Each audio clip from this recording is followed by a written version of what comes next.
E aí, rapaziada, estamos de volta. Vamos aguardar a Josi entrar pro nosso segundo bloco.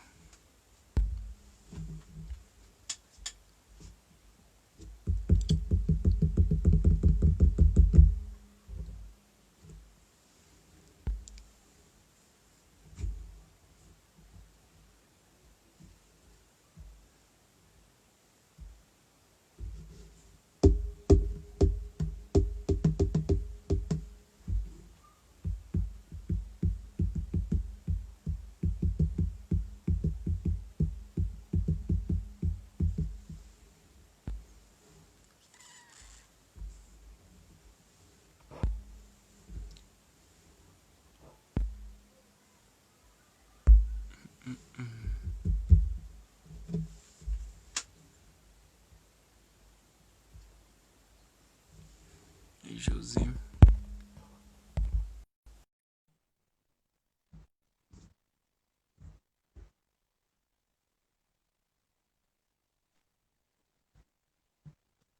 Voltamos, tudo certo? Tamo aí. Demorou um pouquinho, porque demora um pouco pra salvar a live. Mas Sim, agora tá rolando. Você, por favor, pode continuar o seu raciocínio. Acho que você chegou a terminar, né? No último eu tinha bloco? concluído aquela Ah, parte. perfeito. Deixa eu voltar aqui nos tópicos, aqui nas provocações. É... Bom, Josi, partindo desse movimento de apagamento histórico, né? Como que a gente hoje pode se organizar a fim de salvaguardar tudo que a gente tem construído, de deixar em registros públicos, né, em registros históricos, tudo que a gente vem construindo nos últimos anos também, para que, enfim, as gerações futuras tenham referências nesse sentido. A gente entende que hoje a gente acessa muito mais coisa do que antigamente, né? Por exemplo, a academia, acesso à academia talvez seja uma dessas estratégias, mas ainda assim a gente ainda vê acontecendo, né, muito epistemicídio dentro disso do que a gente vem vivendo, na nossa experiência dentro da academia. Eu acessei no final do ano passado e é assim gritante essa experiência de esse estranhamento, né, com esse espaço que, enfim, historicamente nos foi negado, e quando a gente acessa tem muitos percalços, né? Hoje em dia a gente fala muito de acessar, mas pouco se pensa, né, políticas de continuação, né, para se manter dentro da academia também, que, enfim, é um espaço que, de certa maneira, causa certo adoecimento a um público que está sujeito a diversos ataques, né, de diversas formas dentro desse espaço. Enfim, pensando nisso, se você quiser comentar um pouco nesse sentido também, pode ficar à vontade. Mas, estrategicamente, como a gente consegue se manter na história, né, por assim dizer?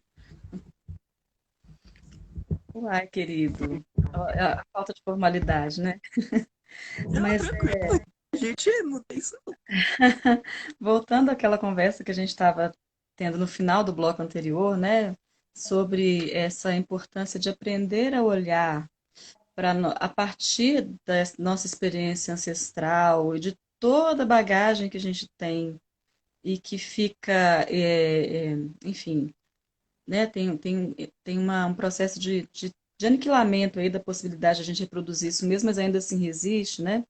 Como o Nego Bispo costuma falar, né? Tem lá a transfluência, mas tem as confluências, né? E tem movimentos aí que eles se dão, inclusive, a contragosto do que está estabelecido hegemonicamente. E eu estou voltando a esse assunto, porque eu entendo que para a gente que trabalha com isso, ou para a gente que simplesmente quer, trabalhando com museologia, ou com história, ou com qualquer outra coisa, né? Assim, a gente como ser humano, inclusive herdeiro também dessa experiência, herdeira, eu acho que a gente precisa fazer um movimento, é importante que a gente faça esse movimento mesmo de reeducar o nosso olhar, né?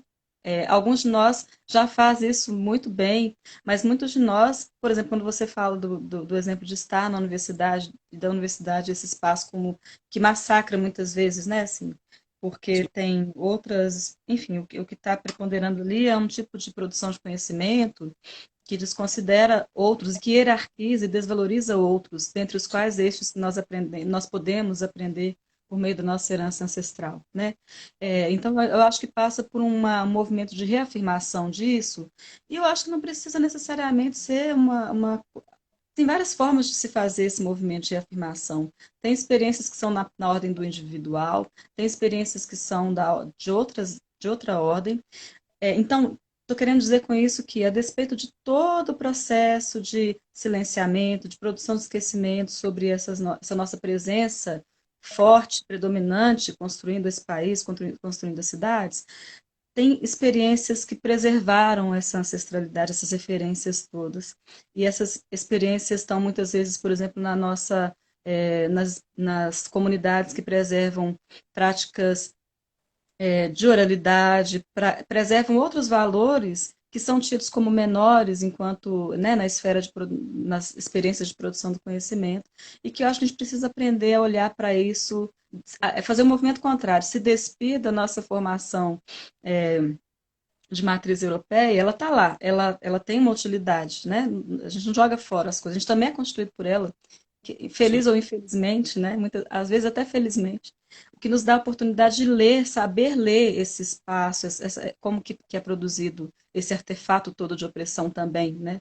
E Uhum. para além disso também. Mas a gente precisa talvez fazer esse movimento outro, que muitos de nós, eu preciso aprender a fazer isso. Isso tem me chamado muita atenção, percebe? Assim, e é um movimento, às vezes, de silenciamento, de observação, de estudo de várias formas. Mas tem uma outra coisa que é o seguinte: quando a gente pensa, por exemplo, quem me alertou para essa obviedade, assim, um dia foi a própria Ângela Gomes, numa outra experiência que a gente estava em diálogo, à época da produção de uma outra exposição, que é um D, que está lá no Museu Abel Barreto, em Belo Horizonte.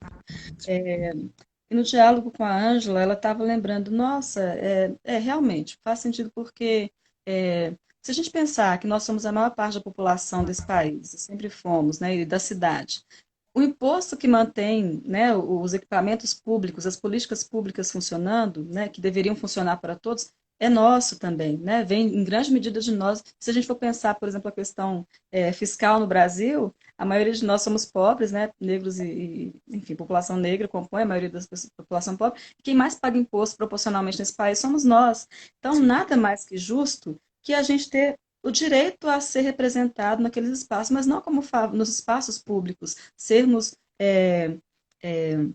que as políticas públicas de cultura, de produção de patrimônio, de produção de memória, de representação sobre as cidades, elas mudem também de forma a nos tratarem, nos representarem da maneira que é devida. Isso não é um favor, não pode ser episódico, não pode ser alguma coisa que eu faço para falar que eu fiz e olha, eu estou reconhecendo que essas pessoas existem. Tem que ser parte da política identitária mesmo e de constituição de projeto da cidade, do país.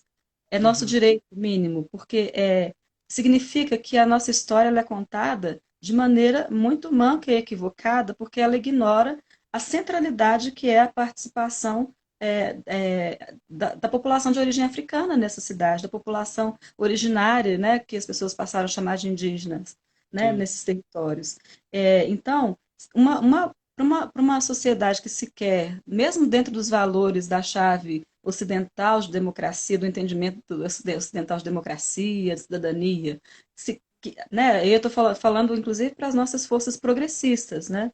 É, esse tipo de demanda, né, não é nem de reivindicação, né, é um chamado mesmo, ele não pode ser classificado como identitário. Tratar de negro no meio na política, em relação à política pública, não pode ser tido como política identitária, como não central, Uhum. porque a gente sabe que raça e classe estão embrincadas na experiência de produção da sociedade brasileira, Sim. inclusive o racismo brasileiro tem essa característica, e das sociedades que passaram pela escravidão, especialmente, tem essa característica. Então, é uma questão de mudar a chave de compreensão do que eu estou fazendo, né? Assim, como que a gente compreende, por exemplo, esse aspecto da política pública e o lugar dessas coisas que nós estamos conversando aqui na própria Constituição simbólica, mas não só simbólica, na constituição da cidadania do país, das condições de cidadania e de direito no país. Uhum. Então, eu acho que tem um trabalho por ser feito aqui, que passa também por essa vertente das políticas públicas, né? Uhum. É, você fala muito desse movimento, né? Como você vê surgindo, por exemplo, instituições que se comprometem a fazer esse exercício de salvaguardar determinado espaço, tanto quanto o Muquifo, que você enfim, é uma das fundadoras que essa história perpassa muito pela sua história e muito engraçado, né, que nada é coincidência, são sempre as confluências, né, como diz o Nego Bispo. A Dona Emericiana também, que é sua mãe, que enfim, o que foi está no lugar onde ela, junto com um grupo de outras senhoras também, resistiram nesse espaço, né, durante muitos anos. Então esse espaço tem uma certa potência, tem uma certa propriedade para contar dessa história desses sujeitos, assim como vejo surgindo outros museus de favela, como o Museu da Maré, por exemplo, museus de território, mas de um território historicamente negligenciado, né? Como que você vê a potência e como que isso pode se organizar para ficar, de certa forma, ainda mais potente dentro do que ele se propõe a fazer, por exemplo? Não sei se ficou clara a minha provocação. Ficou claro, mas é uma pergunta difícil.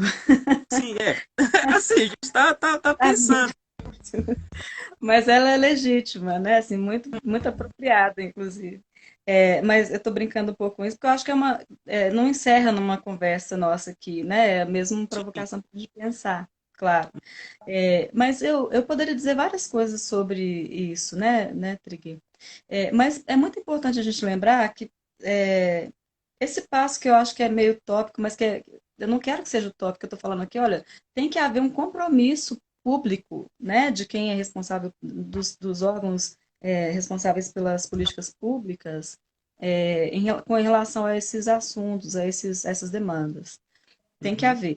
A gente pode, inclusive, não querer estar representado ali, né? E aí a forma, inclusive, de se relacionar com as populações, como é que faz isso? Esses órgãos precisam aprender ou reaprender a fazer, né? Isso é básico. Mas se essa conversa está em pauta hoje, de alguma maneira, aí eu estou lembrando, não tem como não lembrar, por exemplo, se esse debate está público hoje, por exemplo, por meio dos desdobramentos, né, do episódio lá do assassinato do George Floyd, que repercutiu naquela coisa do tombamento literal, né, da destruição dos patrimônios, que muita gente saiu falando assim, nossa, que absurdo, não pode vandalizar, esse pessoal é vândalo.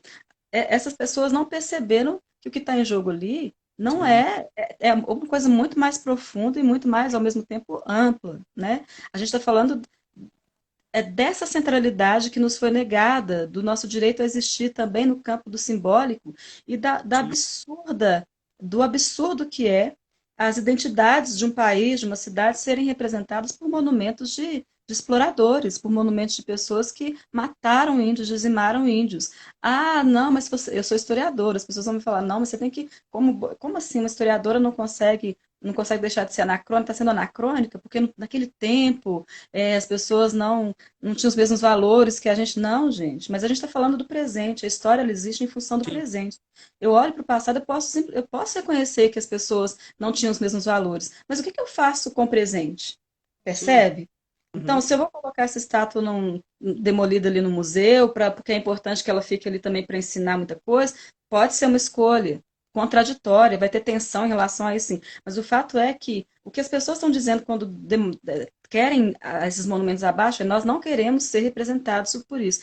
E as forças democráticas, inclusive, estão preocupadas se tiverem de fato preocupados com projetos de país realmente justo, etc., precisam baixar a bola, silenciar um pouquinho e olhar para isso com olhos para conseguir captar a amplitude disso.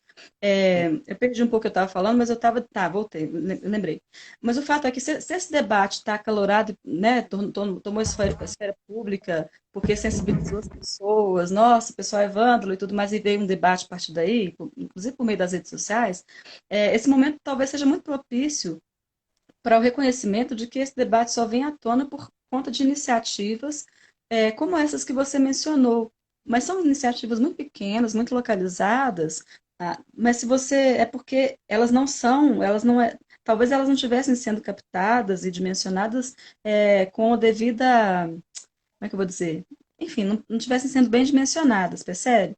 Mas essas iniciativas, elas existem há muito tempo, assim como, por exemplo, existe, no caso dos movimentos negros, o que a gente chama de movimento negro hoje não começou no século XX, A ideia de que nossos passos vêm de longe, vem de muito longe mesmo. Vem dos Sim, quilombos anteriores, mas vem também lá das estratégias de forjar a liberdade, de forjar condições de ter família, né? Quando lhes era sim. negado isso, inclusive. Enfim, lidando numa sociedade amplamente opressora, né? Como era a sociedade escravista e tudo mais. Então, os nossos e as nossas, eles sempre tiveram fazendo se contrapondo a esses projetos, todos eles, né, que nos excluíam, de várias formas, inclusive por meio de estratégias de negociação com o que era hegemônico. Sempre foi isso. Mas a gente chegou num ponto em que está se dizendo um basta, não dá para continuar assim. Mas eu queria falar ainda de um outro ponto, dentre as coisas que se poderia falar a partir da pergunta que você me fez, é que eu acho que aprimorar essa experiência, como a que você mencionou, é muito fundamental para que isso ocorra, que a despeito das nossas estratégias, que ela sempre há, né, com as pessoas aliadas, é, é, o diálogo, inclusive o protagonismo das populações de que experiências como essas estão dizendo, elas sejam fortalecidas. Né? Então, assim, uma coisa que eu às vezes me ressinto muito é porque eu não tenho, por exemplo, uma inserção hoje na comunidade, né, que me constitui, que é o aglomerado de Santa Lúcia, tanto quanto eu gostaria de ter, pelas funções da vida, enfim, os caminhos que a vida tem me levado. Mas então a gente parou um movimento de articulação lá, criaram-se outros, vocês estão aí numa rede muito massa, eu vi que a Pri voltou aí para a nossa conversa, a Gabriela estava aí, tem outras pessoas, né, da juventude e da não juventude da comunidade que estão ali, por exemplo, participando do Muquifo, e o pensamento, né, as práticas, inclusive as práticas de protagonizar ações, precisam ser fortalecidas nesses espaços, né, assim, inclusive para que eles cumpram a função que, né, desde a origem, assim. Eu estou falando de uma coisa que é mais próxima, né, mas tem outras experiências, assim, que a gente pode compartilhar. Massa. Você tocando muito nessa questão de políticas públicas, né? A gente vê talvez um dos grandes exemplos é o Casarão da Fazendinha, que, enfim, ele vem de um período muito semelhante ao casarão que tem próximo da Contorno, né? Onde está situado o Museu Histórico Abílio Barreto. Este que foi escolhido enquanto museu oficial da cidade, né? Enfim, tem o seu processo de restauro e ele é bem cuidado, e a gente percebe um exercício oposto com o Casarão Fazendinha, justamente porque ele está ali num território periferizado, né, que está na beirada ali da Barra de Santa Lúcia. É, enfim, a gente vê que tem esse exercício ainda, né, de querer apagar e de querer, é, de não querer evidenciar essas histórias, né.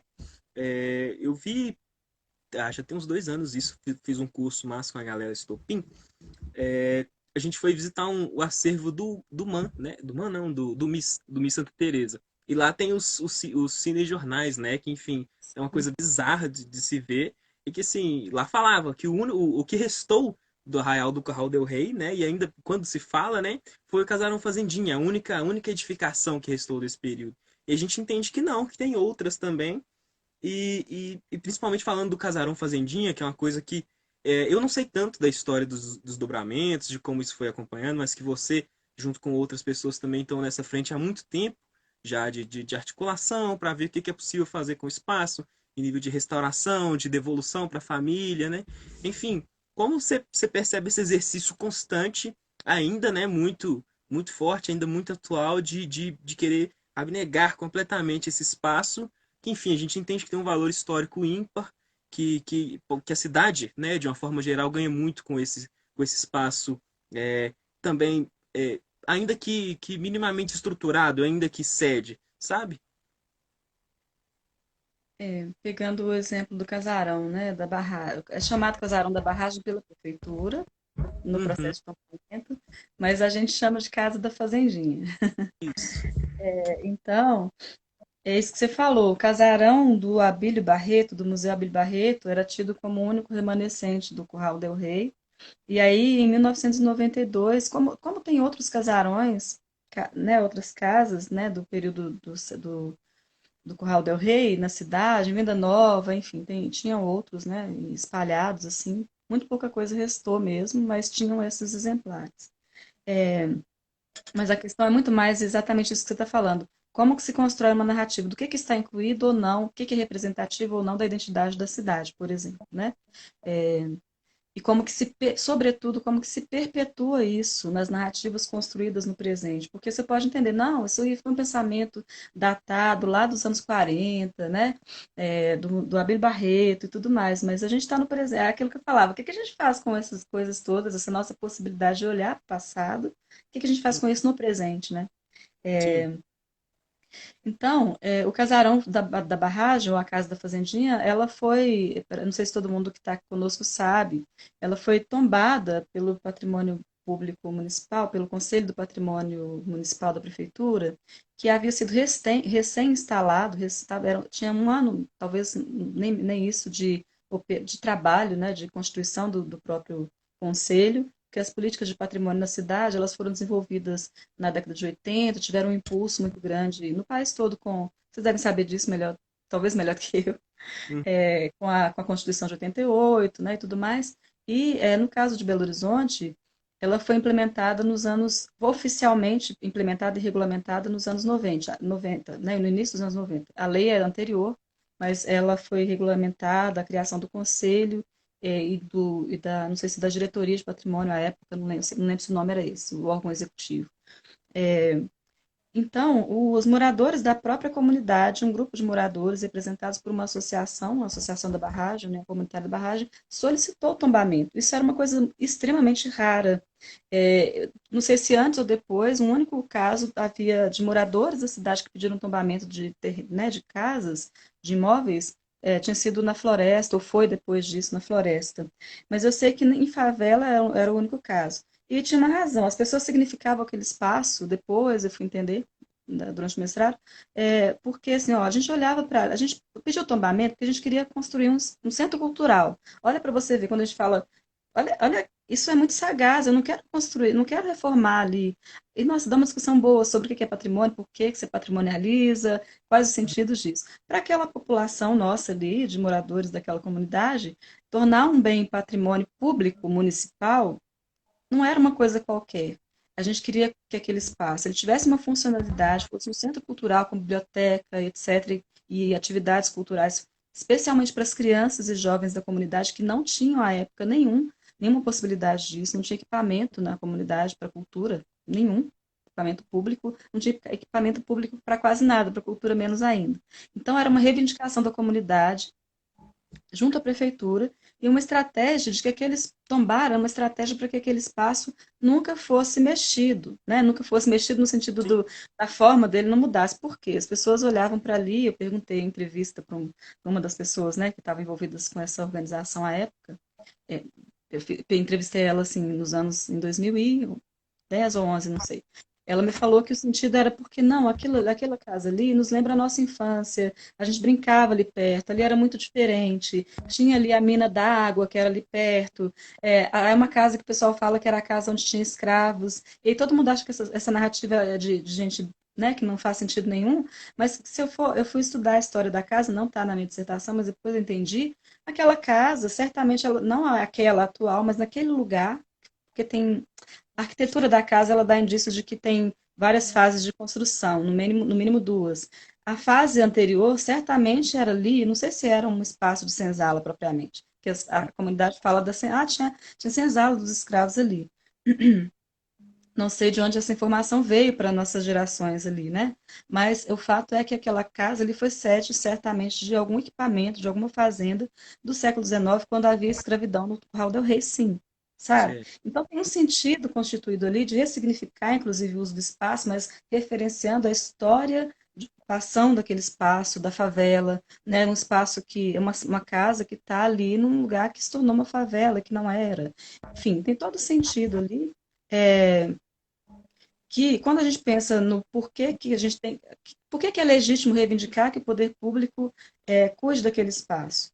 Porque tem esse sentido, e esse sentido ele não é priorizado. Ah, mas o poder público municipal não cuida de nenhuma casa que é tombada. A legislação, não sei se mudou, a legislação diz que a responsabilidade pela manutenção do bem tombado é do proprietário. Naquele caso, a proprietária era a Dona Isabel, ela não tinha condições de arcar com as despesas de restauro da casa, então a Sim. legislação previa, e ela usou disso, ela reivindica isso, tem carta dela, eu vi com a letra dela, reivindicando da prefeitura que providenciasse o restauro. A sim, prefeitura, durante muitos anos, negou o restauro porque falou que precisava tirar a família dali. E aí tem uma questão muito, muito, sim, muito séria, que sim, é como que a gente, inclusive para nós da comunidade, né? Como que a gente pensa a preservação de um espaço como aquele, como patrimônio, a restauração, o que quer que seja, né? A disponibilização daquele espaço para uso, ignorando as pessoas que moram ali. sim, Gostemos das pessoas, né? Não, não se trata da relação que você tem com as pessoas, mas eu não consigo conceber a gente tratar patrimônio sem relacionar com a vida das pessoas, sendo que a própria história da casa está profundamente ligada à vida de quem morou naquela casa nos diferentes tempos, e nos tempos mais recentes era a família da Dona Isabel. Como é que você ignora a vida da Dona Isabel naquele espaço e a luta dela até por preservar esse espaço? Então, a relação do poder público com esse espaço é um exemplo, mas é para dizer de coisas que a gente está falando aqui, meio volta no mesmo assunto. Precisou haver um aprendizado. Eu não sei em que medida a gente pode detalhar sobre isso, não, porque é um trabalho que está em curso, e aí veio. uhum, Aconteceu um tanto de coisa, inclusive a pandemia, eu não sei em que pé que está. Mas no ano passado, houve uma aproximação do Conselho Municipal do Patrimônio, por meio de um grande parceiro nosso, que é o Alan, que trabalha lá no Conselho, para a gente estabelecer um diálogo, enfim, a gente surgiu uma ordem judicial para restaurar a fazendinha, porque ela está sob risco de cair, ela está em ruínas, né? sim, Então, a prefeitura tinha que cumprir, isso envolvia, de alguma maneira, o patrimônio, a seção do patrimônio do conselho, a diretoria, melhor dizendo, do patrimônio, não o conselho. E aí estabeleceu-se um diálogo em síntese, estabeleceu-se um diálogo em que a gente apresentou para a prefeitura o seguinte, olha, primeiro, não há como fazer uma conversa sobre isso só com a comunidade, com representantes da comunidade, sem a participação da família da Dona Isabel. A Dona Isabel já é falecida, mas tem a família dela. Você participou conosco dessas conversas, né, Trigger? Pri também participou, a sim. Gabriela Eu está tinha aí. alguns. E aí a gente fez alguns encontros e buscou estabelecer, perceba que eram interesses e compreensões muito diferentes ali em jogo, e dentro da própria prefeitura, que tem diferentes setores, né? Então, por exemplo, o setor responsável pela regulação urbana, na Urbel, que entende aquilo ali, ó, se a prefeitura tem que cumprir uma ordem, vamos tirar as pessoas dali e mandar para qualquer lugar. Não pode ser assim, não, gente. Sim, Calma, vamos conversar.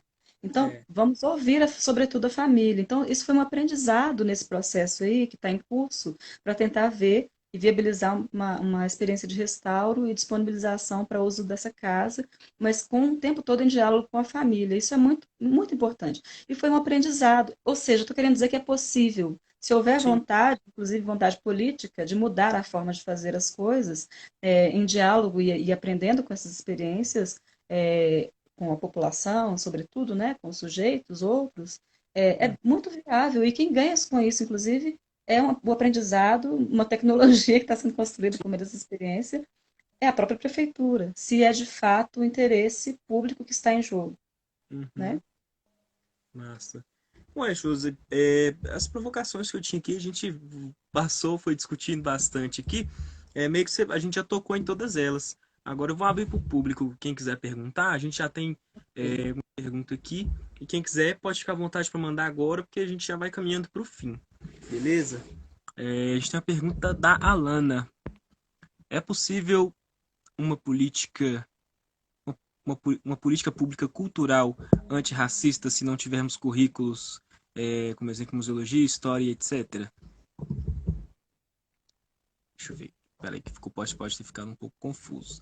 É possível termos uma política antirracista se não tivermos currículos? Acho que é isso a pergunta, né?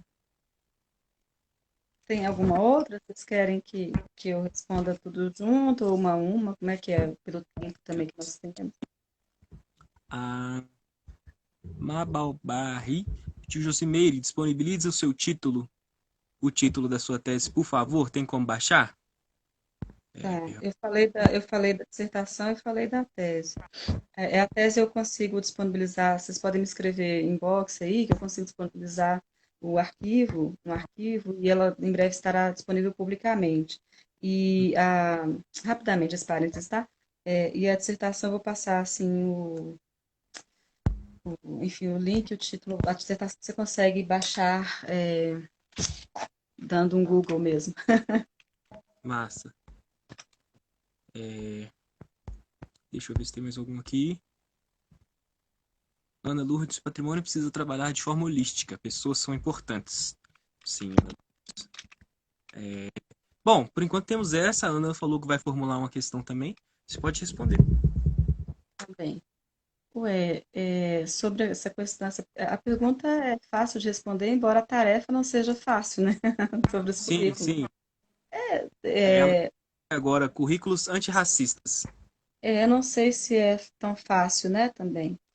Mas se você pensa, é isso mesmo, assim, se a gente pensa na possibilidade, o que que eu estou querendo dizer assim, olha, a gente está aqui, a gente tem currículos profundamente, que não são antirracistas em operação, né? Tem algumas coisas que estão engatinhando ainda, a iniciativa de um professor, de uma professora ou outra, mas como política, assim como não temos um pensamento museal, como a Anila fala, né, que dê conta de uma prática antirracista na organização de acervos de museus, de acervos arquivísticos e tudo mais. Isso é grave. Então, isso também, para termos uma prática assim, passa também pela criação de currículos, pela transformação dos currículos, né? Acho que é uma coisa que a gente facilmente entra em acordo. Mas eu fico pensando, se não tiver isso, como é que a gente faz? Eu acho que é preciso, é um processo, inclusive até para conquistar isso, né? Assim, Uhum. eu acho uma coisa muito séria que a Lei 10.639 é atualizada pela 11.400 e eu nunca lembro o restante Uhum. do número, Eu também só é lembro aquela disso. Então. que foi atualizada, ela existe desde 93, desde 2003, não é isso? E foi atualizada em 2011, se não me engano. Mas o fato é, foi 2003, eu acho. Isso. O fato é que então, a gente tem uma demanda por construir uma educação antirracista, por exemplo, por meio do ensino de referências da história africana, né, e afro-brasileira, enfim, nos currículos. É uma luta para conseguir fazer isso, tem muito que se caminhar, mas, por exemplo, essa discussão, eu não estou, enfim, eu estou acompanhando atualmente, pode ser que eu esteja errado, vocês podem me dizer, por favor, é bom que eu aprenda e me atualizo. Mas eu não vejo essa discussão sendo exercida com a força, a discussão e a prática, né? Com a força que precisa nos currículos acadêmicos, né? Das graduações, por exemplo. E isso é uma coisa, já tem tempo que está aí, que o debate, inclusive, está em curso, né, gente? Agora é uma coisa de pegar e fazer, né? Tem que ter mas aí precisa ter uma pressão política para isso.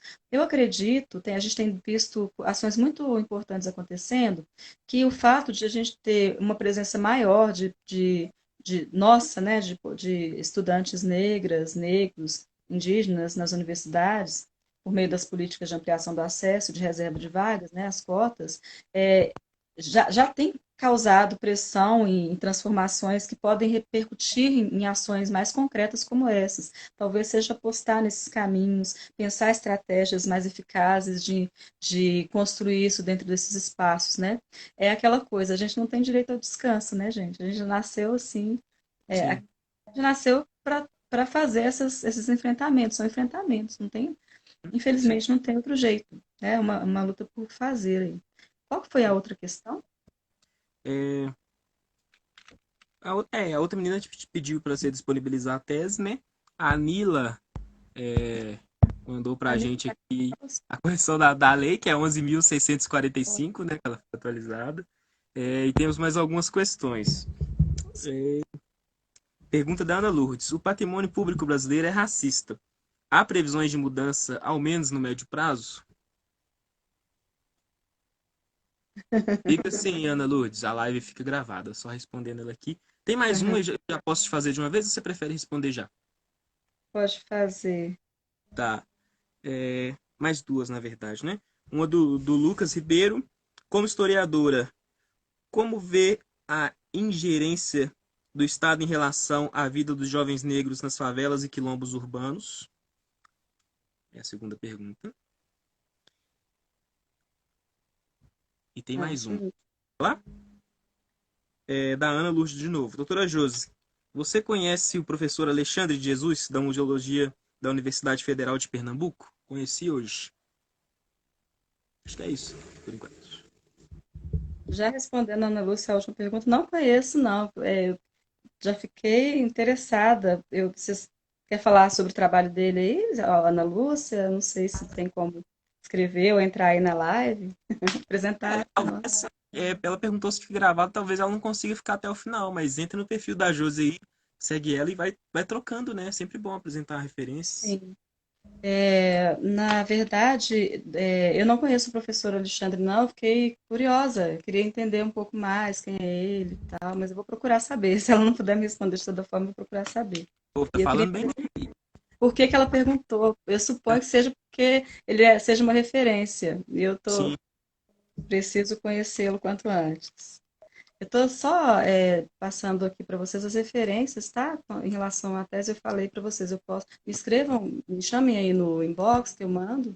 E a dissertação, eu vou mandar o link aqui também. Não mas estou conseguindo carregar muito aqui nas coisas, mas eu vou tentar ainda assim. Carol falou aqui, procure o Museológicas Podcast. Provavelmente deve ter relação com Alexandre de Jesus, né, o professor? Tá. Bom, mas em relação às outras perguntas, é, sobre o patrimônio racista, né, como mudar, se tem como mudar, a Nila que conversou conosco aí é a Nila Rodrigues Barbosa? Sim, a Ah, gente tem uma live com ela, inclusive, daqui umas 2 semanas já tá chegando, vai ser massa. é porque ela nos conversa com a gente sobre isso de maneira assim magistral, assim. Então, eu Sim. acho que ela tem muito mais até a dizer, provavelmente. Vocês acham que a conversa talvez pode começar a continuar com ela? Mas eu lembro muito assim, bom, enfim, eu acho que passa por muitos caminhos, dentre eles essa questão da formação que a gente está falando. Mas a gente vai ficar esperando uma formação acontecer. Quem protagoniza isso, né? Tem que ter estratégias, tem que fortalecer as estratégias. Uma demanda de luta mesmo, né? Assim, da gente que se importa com isso. Infelizmente, ou felizmente, tem que ser assim. E de várias formas de luta, né? Os vários espaços em que a gente é, tá. Mas passa também por uma coisa que também é outra luta política e da qual a Nila fala muito, sempre que a gente está em algumas atividades que a gente tem, né, enfim, que ela está dialogando com a gente, ela sempre reforça isso e ela sempre traz alguma coisa a mais para reforçar isso, que é o fato de que quando a gente pensa quem define as políticas, quem define, quem governa, enfim, né, quem toma decisão sobre essas coisas, não são pessoas negras, né? Se a gente olhar quem está gerenciando os arquivos, em Minas Gerais, pelo menos. Eu não sei se essa realidade nas outras regiões do país, no Nordeste, por exemplo, pode ser diferente, não sei. Não sei mesmo. Mas, se fosse, é provável que isso já traga alguma diferença né, nas abordagens. Eu estou falando bem no âmbito do achismo mesmo, mas assim, eu tenho, por exemplo, experiências de. Quando eu conto para o pessoal, historiadoras, colegas da Bahia, por exemplo, né, de outras regiões do país, que eu tinha, é uma dificuldade encontrar fontes é, judiciais a partir do século XX para tratar de Belo Horizonte, porque eu precisei encontrar esse tipo de fonte e ela não estava acessível. Foi uma via crucis para eu conseguir chegar até ela e tal, né? É um único processo que eu precisei. As pessoas não entendem, as pessoas quase não acreditam em mim, sabe? Então, assim, porque Sim. na Bahia tem muita gente, inclusive historiadoras negras, já produzindo há algum tempo histórias de gente negra, inclusive, né, também nesse século, porque tem fontes disponíveis, embora as condições dos acervos seja também, enfim, muito complicado. No Brasil tudo é muito complicado, né? Nila teve na Bahia, não sei se ela tem essa mesma impressão que eu, né, assim, mas da experiência com a historiografia, eu tenho guardo muito essa lembrança. Mas aí, então, eu acho que passa por também por uma pressão política também, aí é um esforço político, de que que as pessoas entendam, né, que se construa um entendimento de que esse tipo de mudança também tem que se dar nos corpos, né, das pessoas que estão ali, né? E aí não é uma questão fenotípica, é uma questão de só apenas, né? É também, né? Assim, Uhum. se você for entender em termos de direito, a gente não está acessando esses direitos, assim como até ainda hoje a gente não acessa a universidade em níveis, em termos de Sim. igualdade, como nos é Uhum. de direitos. Se você for pensar, simplesmente a composição da população na atualidade, né, composição étnico-racial, a discrepância que tem em relação ao exercício do poder, do acesso a dinheiro, acesso a cargos, Espaços de poder. inclusive de espaços de poder, de tomada de decisão. Então, acho que tem essa outra necessidade de construção aí também, que é para a gente combater esse entendimento a respeito do patrimônio, né? Esse exercício de produção de patrimônios que é racista, que se faz de forma racista.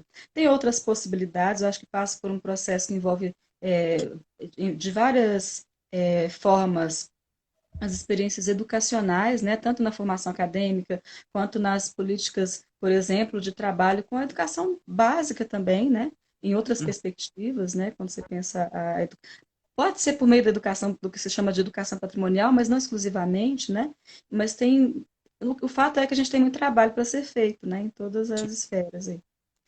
Em relação à pergunta Aqui, do Josi, se você responder a segunda, a Nila respondeu aqui, né? Na Bahia, desenvolvimento grande no estudo do protagonismo negro na história e no patrimônio cultural. Uhum. Pois é. Acho que a gente talvez tenha que aprender, assim, algumas coisas com o pessoal Sim, da Bahia, né? A outra pergunta foi do Lucas, né? Você pode repetir, por favor? Eu registrei, mas eu não sei se eu estou lembrando. Lucas Ribeiro, né? Como historiadora, como ver a inerência a ingerência do Estado em relação à vida dos jovens negros nas favelas e quilombos urbanos? Outra pergunta difícil, né? Assim, a gente já tem resposta nas nossas vivências, assim, né? É, exatamente. E aí o desafio porque a gente sabe o que significa isso e sabe as implicações disso e sabe que aquela coisa clássica, infelizmente, que a gente sabe que a única presença do Estado nesses espaços é uma presença que cumpre com a função de aniquilamento, né, Sim, das nossas existências em todos os espaços. A gente não tem direito de existir, né? Muito menos de existir dignamente. E a maneira como isso afeta as populações negras, especialmente a juventude, os jovens negros, é alguma coisa que é criminosa, né? Então, a gente está falando aí de alguma coisa que passa por vários caminhos também, a gente pode conversar sobre isso a partir de diversos enfoques, mas de imediato é impossível a gente não dizer sobre a necessidade da gente conversar seriamente, ampliar o debate público sobre a necessidade de desmilitarização das polícias, né? E aí eu estou falando de desmilitarização, a gente está lembrando, a gente lembra de imediato da herança da ditadura militar mais recente que nós tivemos, mas esse entendimento sobre a prática e a naturalização da violência policial na sociedade é alguma coisa que demanda também que a gente dialogue com outras experiências no tempo. A gente é uma sociedade profundamente violenta, profundamente autoritária. A gente, né, a maneira como essa sociedade se constituiu a partir das hegemonias é baseada na violência, né? E sim. se a gente não compreender isso, a gente talvez não perca oportunidades, inclusive, de encontrar chaves de ampliação, de fortalecimento, né, de abertura mesmo do debate sério e vivo necessário para promover uma mudança de mentalidade, né, para além das mudanças em legislação e etc. Eu acho que são coisas que caminham juntas. É, bom, Suzy, acho que a gente meio que dá uma parada por aqui com as questões. Tem alguma coisa que você queira trazer que não foi provocado, que não foi pontuado, enfim, durante a nossa conversa? Eu acho que não, eu acho que, na verdade, eu tinha preparado um roteiro, eu fiquei preocupada, né? Falei, não, tem que ser sério, assim. É, Os meninos estão confiando na conversa, então tem que preparar. Mas foi ótimo, porque foi muito fluido e eu contemplei tudo que eu queria dizer de uma forma ou de outra e até para mais. Foi ótimo, eu agradeço mesmo. ótimo. Bom, a gente que agradece você ter aceitado o convite de trocar essa ideia com a gente aqui hoje. É, a gente, enfim, foi muito feliz, né, nesse diálogo com você, em todas essas lives que estão acontecendo, né? São de uma potência enorme. Enfim, aí agradecer você também por esse processo, por esse momento, separar esse momento de trocas com a gente aqui, né? Foi maravilhoso. A rede agradece demais. Eu, enquanto pessoa, também te agradeço demais. É sempre uma troca maravilhosa poder conversar com você. Enfim, foi maravilhoso mesmo, foi muito bom. Eu estou aqui prestando atenção em você, tentando escrever o título da dissertação, porque eu não consegui baixar o link aqui, meu computador deu uma travada. Mas só para aproveitar, antes de me despedir e agradecer direito, eu vou deixar aqui só o título, depois vocês procurem meu nome, né, e o título Uhum. Casarão da Paz de Santa Lúcia, e as representações da favela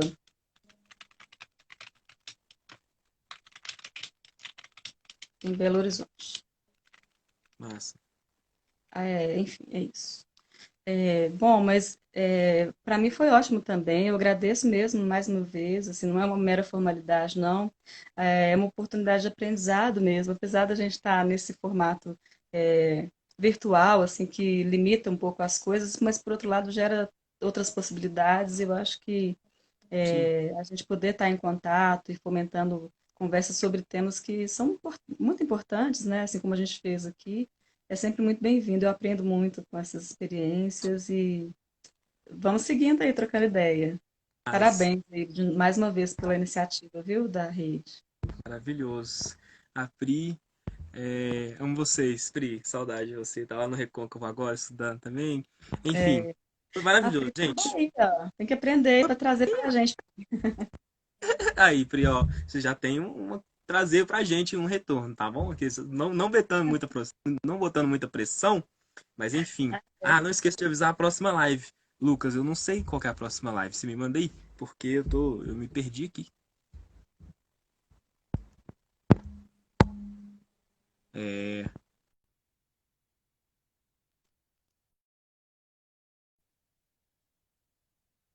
Estamos aqui.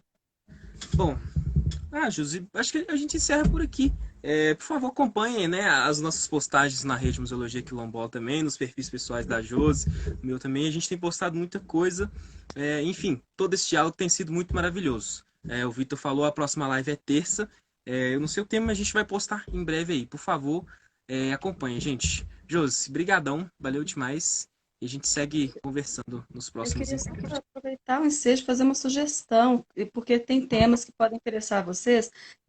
Terminou hoje uma série de debates, uma jornada sobre a história das mulheres, promovida pela Rede Historiadores e Historiadoras Negras. Eu coloquei a referência aí.